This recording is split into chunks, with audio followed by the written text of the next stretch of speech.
News 4 Jax starts right now with a breaking news alert. Searching for answers after a mass shooting at the Jacksonville Landing. That violence leaves 3 people dead, including the suspect, 9 wounded by gunfire, and 2 others injured.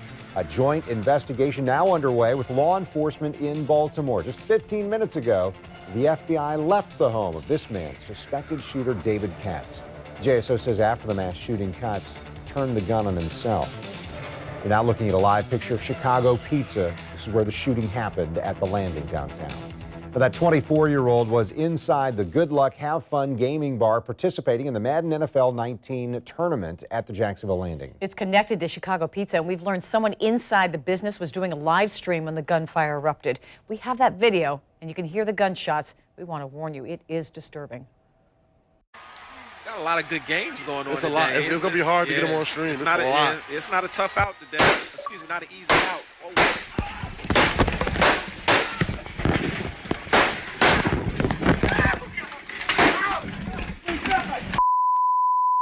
What are you shooting with? Oh!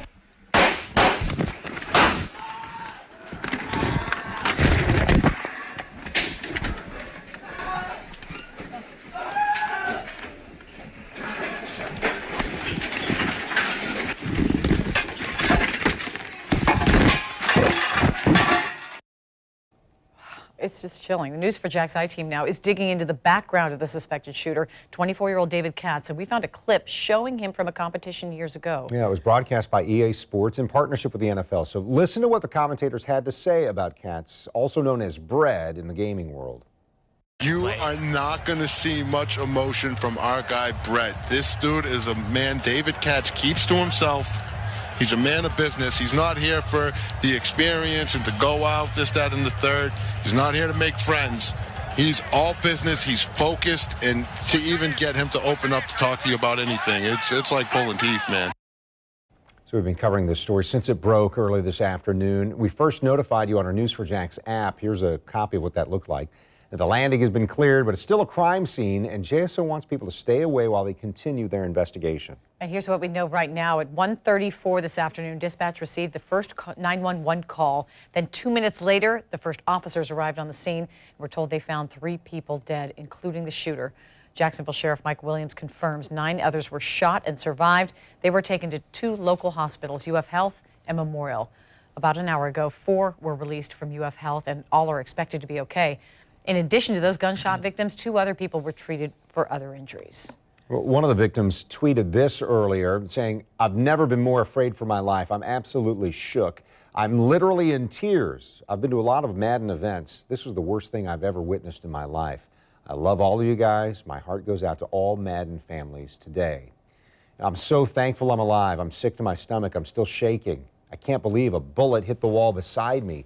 Seeing bodies on the floor. This is absolutely a nightmare. I just want to be with my girlfriend and family, man. I came out of retirement at the worst time."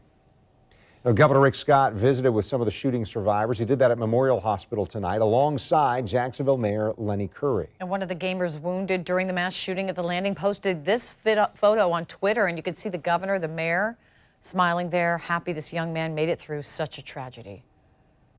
The first thing people wanted to do is make it all political. I think what we need to be thinking about is we need to be thinking about each of these families. Governor Scott also visited patients from the Landing shooting at UF Health earlier tonight.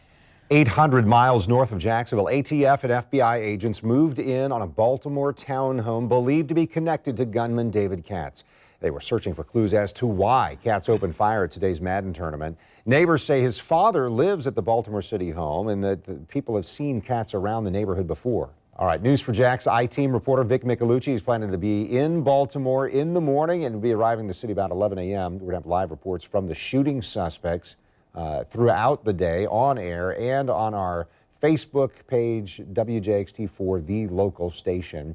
First, though, we've got multiple crews covering this deadly mass shooting. Our team gathering information, talking with witnesses at the Landing, as well as speaking with doctors at local hospitals.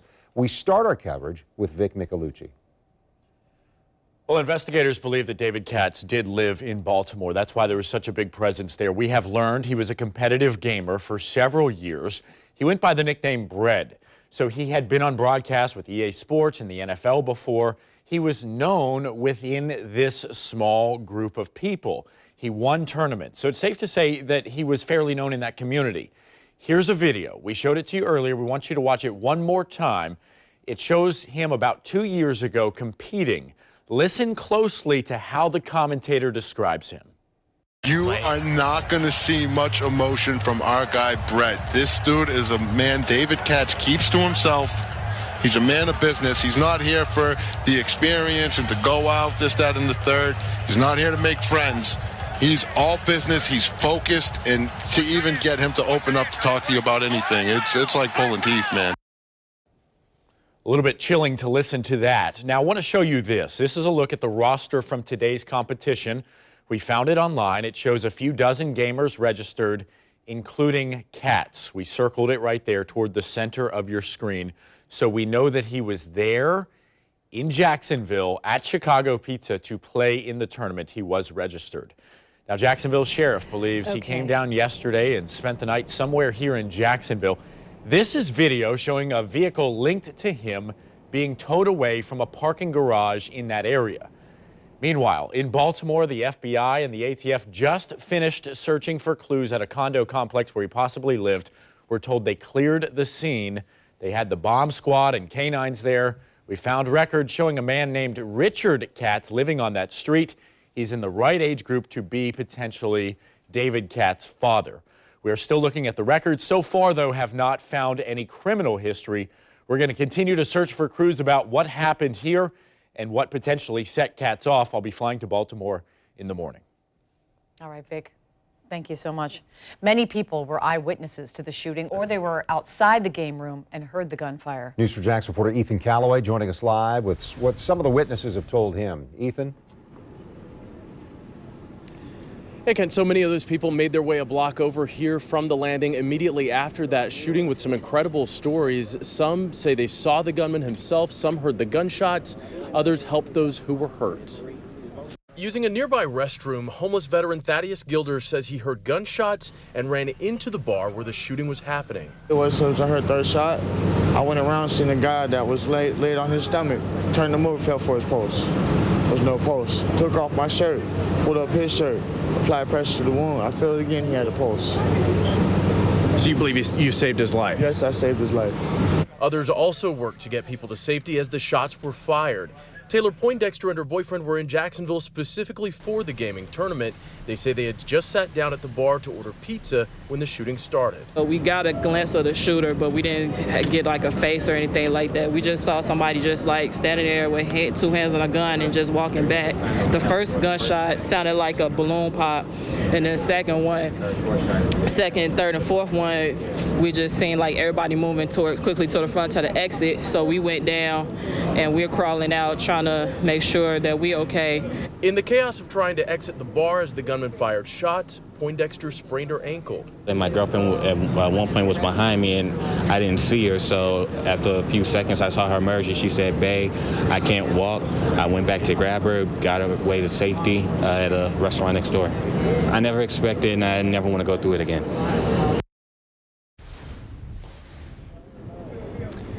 And as you can imagine, so many people expressing their gratitude and their relief for making it out alive today. Some people also telling us they believe if it can happen here, it truly can happen anywhere. We're live in downtown Jacksonville tonight. Ethan Calloway, Channel 4, the local station. Our coverage of the Landing mass shooting continues next. Still ahead, Eric Avanier has an update on the wounded survivors of this tragedy recovering in local hospitals. And as we head to break, we want to take another live look at Chicago Pizza. What can be a busy part of downtown is silent tonight. We'll be right back.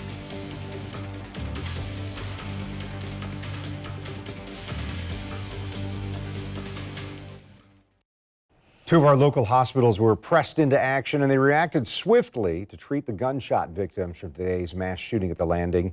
News4Jax reporter Eric Avanier joins us live from Memorial Hospital, where doctors treated 3 victims. Eric? Yes, in fact, I'm being told that those 3 victims are in good condition. In fact, they got a visit from Governor Rick Scott, who just left here about just a few minutes before 10 o'clock. Meanwhile, on the other side of town at UF Health, 4 of the 6 gunshot victims brought there have been released. We do know that one of those gunshot victims that's still there is still listed in serious but stable condition, and another gunshot victim, his condition has been upgraded from stable to good condition. Night has fallen over Jacksonville, and doctors here at UF Health are treating patients who were shot during the mass shooting. When the victims were first admitted to the ER, 5 of the 6 gunshot victims were in stable condition. The other one was still listed in serious condition. Dr. Mary Crandall says all 6 gunshot victims suffered wounds that had potential to be life-threatening. People were hit in the chest, they were hit in the belly, and it was really just, it was really just luck/miracle or whatever that they were not more seriously injured. These were the folks that were stable. The individual who is shot in the chest and who's in serious condition needs additional monitoring. Doctors say within 30 minutes, all 6 patients had been triaged and scanned so that doctors knew how best to treat them. Moments before they arrived, the UF Health ER went into lockdown as doctors scrambled to get resources into place. This instance, when we found out very quickly that there were a number of patients, allowed us to institute that plan, have our trauma and emergency teams at the bedside ready to go. Meanwhile, across town, doctors at Memorial Hospital were treating 3 other victims. As of 8:30 Sunday night, all 3 were listed in good condition. Now, all of the gunshot victims, both here and also at UF Health, have had a chance to talk to investigators about what they saw or heard during that shooting. And we're also being told that some of the gunshot victims are from out of state. Reporting live from outside Memorial Hospital, Eric Avignon, Channel 4, the local station. This shooting is once again shining a critical light on downtown safety. News4Jax reporter Jim Piggott joins us live from downtown with the safety concerns for people who were out tonight. Jim. You know, there have been people around throughout downtown. I've been walking around. As I mentioned earlier, I stopped at the Omni Hotel because that's where many of the gamers were staying, talking to some of the people there who just didn't want to go on camera, but I was in the lobby talking to them, obviously shaken, upset. They've been talking to police as well. And then I was walking around downtown and noticed that there were still some events taking place downtown. A concert at a local bar as well was going on. And I was talking to people there who said, yes, they'd heard what had happened. They are concerned. They didn't want that to disrupt their life, but they are concerned about safety in Jacksonville. And then one community activist was down here as well talking about that. I was asking him about the landing, some of the problems we've had there in the past. Here's what he says about that. I wouldn't say that it's the landing to blame. It just happened to be that particular platform in which this violence is taking place. And I think maybe if you had a stronger presence that can deter violence at the location, then I think it'd be a safer place. And of course, some of the people I was talking to tonight were saying that, you know, with all of the police that are down here and that are still down here, they obviously felt safe tonight. But then you come back to some of the other events and the day-to-day in downtown Jacksonville, and that's where some people had concerns as well, because they say they just don't feel safe in downtown Jacksonville. Even though this may be a totally different procedure or something that happened at this gaming conference, what happened here, but still it highlights some of the events that have taken place right on this street, Lawrence Street, where I'm standing right now, where people during an art walk at one time when the shooting took place were running away. During a Martin Luther King celebration where we had somebody shot and killed as well. Those are the things that people are remembering. They know that this situation downtown is going to haunt Jacksonville for some time, and that's what they're concerned about. Police, though, are here. They've, as you mentioned, everything is cleared from the scene. We were standing by that garage that, you know, where they found the suspect's car. I was there for a good part of the afternoon as they were investigating that. They cleared that. So this situation is safe, but it's always something that's going to remain on people's minds. We're live downtown. Jim Piggott, Channel 4. The local station. The Salvation Army is helping first responders as they work overnight on investigating this mass shooting. At least 8 volunteers with the disaster team are providing food and drinks to the first responders. And News4Jax reporter Destiny McKeever is live at Hogan and Bay Street. Destiny, we've seen the Salvation Army truck stationed there all evening. As many have questions about why the gunman opened fire, the Salvation Army says its job is to counsel first responders having a tough time dealing with the tragedy. There's about 8 of us here right now, and we have other people on standby to come through, and we'll be here as long as we're needed. Packages of sandwiches, chips, water, and Gatorade are being delivered. Prayer is also offered to the first responders in need. Getting ready to hear what's going on in weather. Obviously, you want to look at the forecast for what's coming up here, and Mark Collins is standing by. Yes. Always watching, always tracking. Channel 4 is the Weather Authority. And it is a very quiet evening for us here. Fortunately, we're not dealing with any type of severe weather. Right now it's 78 degrees, and we've got this gentle wind out of the east to northeast at about 5 miles per hour, and that has actually sparked a few very light showers. You can see, if you look very closely, they're down here near Flagler Beach. So we'll zoom into this area, and I'll try to pinpoint for those of you in Flagler Beach. You're seeing this one little cell right about there. We'll zoom in, and this just popped up here minutes ago, and we'll put a track on it right there over State Road 100 as this works right along the road, and we'll probably see this over the next about 5 to 10 minutes working inland, and I don't expect it to get too far inland, say about 5 to 10 miles before it just withers away. So getting you out on the roadways tomorrow morning, we could be dealing with more of these spotty little coastal showers, and then the focus will be inland during the afternoon. But we'll start out temperatures close to where they are right now in the 70s with some coastal showers through 8 a.m. and then by 10 a.m. we'll start to see that shift inland. Very similar to the setup we had here today. This is playing back to 4 o'clock this afternoon where we had these inland thunderstorms. You got some rain out towards Stark early on, and we had some rain around Orange Park. You can kind of see the winds bending up and around this trough here. So we'll still stay with some unsettled weather here tomorrow afternoon. The air will be very humid, but I do think you'll be pleased with a drier forecast to take us through the end of the week, and it will likely coincide with your extended holiday weekend as well. But let's show you right here. This is the zone for rain tomorrow morning around 11:30. Notice that zone then shifts inland around 3 o'clock, and we can kind of just take this further inland here through 7. And as we head into Tuesday, rain will really start to stack up out over the Swanee River Valley, whereas you see less shading of green along the coastal spots. So as the rain moves inland, it will drop heavier rains, whereas the coastal spots will just see some light stuff. Let's talk temps now. Here we are at 1 o'clock, and you see quite the contrast, right? Palaca 90 degrees, whereas town could be 79 with some shower activity taking place there close to your lunchtime. So if you're going downtown, running out to get some food, maybe you might want to drive just in case there is a shower to catch you. You might not want to be walking on some of the sidewalks there.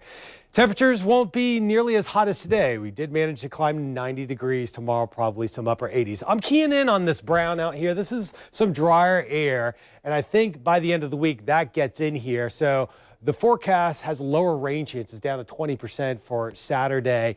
And then on Sunday, slightly higher rain odds, especially for areas from Green Cove Springs and further south. And then as we head into Labor Day, there could be something developing out here over the western or eastern sections of the Atlantic. None of these waves will materialize, but what could roll off of Africa might catch our eye here as we head into September. And at Ace Hardware Store, you can always build a kit that fits there and get your supplies ready. So the forecast looks like this: 88 for us tomorrow with a 40% chance of rain. We'll bump that up to 50% on Tuesday. And there I'm thinking that we'll have that drier weather sliding in for the end of the week. Mary and Kent. All right. Thank you, Mark. And next, our coverage of the Landing mass shooting continues. Yeah, News for Jax reporter Scott Johnson standing by with more on this tournament that attracted people from around the country.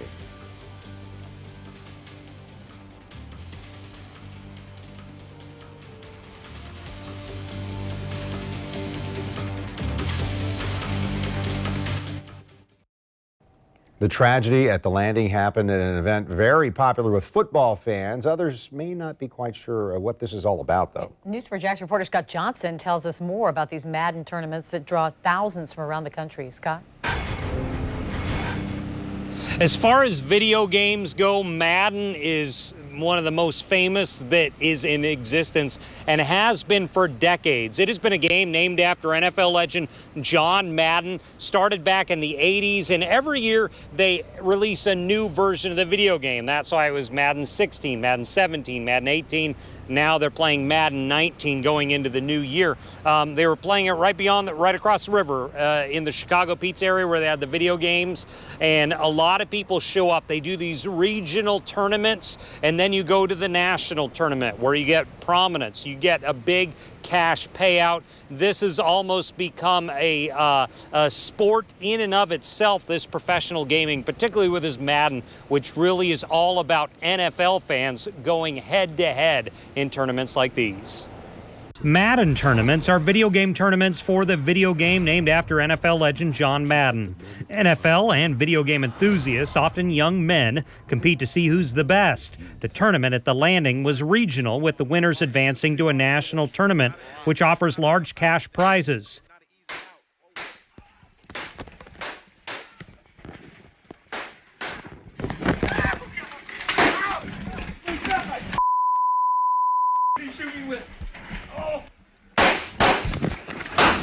Jeff Sweeney has competed in past Madden tournaments. He says the environment can be competitive, but he's never seen anything like what happened at the Landing.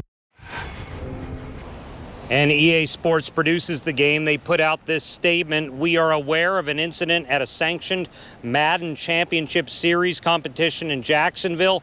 We are working with authorities to gather facts at this stage." We're live along the river. Scott Johnson, Channel 4, the local station.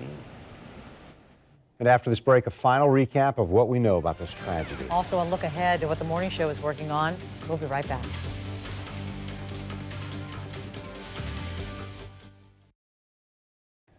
And now to an update with what we know on this mass shooting that happened at the Jacksonville Landing earlier today. A joint investigation is now underway with law enforcement in Baltimore. Baltimore police, along with ATF and FBI, they've been at the home of the suspected gunman, David Katz. And we've learned that after the rampage at the Landing, Katz apparently turned the gun on himself. So here's what we know right now. At 1:34 this afternoon, dispatch received the first calls in to 911. And then 2 minutes later, they say the first officers arrived on the scene, and we're told once there, they found 3 people dead, including the shooter, who they say had turned the gun on himself. Jacksonville Sheriff Mike Williams confirms 9 others were shot and survived. They were taken to 2 local hospitals, UF Health and Memorial. About an hour ago, 4 of those patients were released from UF Health, and all are expected to be okay. So that's good news. In addition to those gunshot victims, 2 people were treated for other injuries.